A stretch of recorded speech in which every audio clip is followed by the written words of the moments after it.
درانه کتونکو السلام علیکم. زه محمد سلمان همدرد د حق غږ پښتو چینل خبري لنډیز کې ستاسو کوربه اوس تاسو پام را اړوم د مهمو خبرونو لنډیز ته.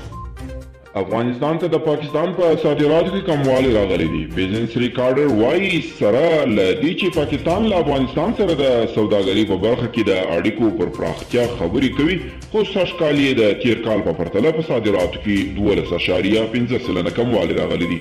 تیر ماښام د بشري چارو او شخړو د څېړنو مرکز لخوا په ترتیب شوي آنلاین ویډیو کنفرانس کې چې د مختلفو هیوادونو څخه تر 50 کسانو پکې ګډون کړی و، محترم لا برادر اخوند هم وینا کړې. د کابل نیوز د خبر لمخې د جو بایدن ټیم د افغان سولې لپاره د امریکا له خاص استازي زلمي خلیلزاد څخه غوښتي چې د نوي ولسمشر د لوړي د مراسمو پورې باید د افغان سولې روانه پروسه ټاکل شوی هدف او مطلوبي پایلې ته ورسي.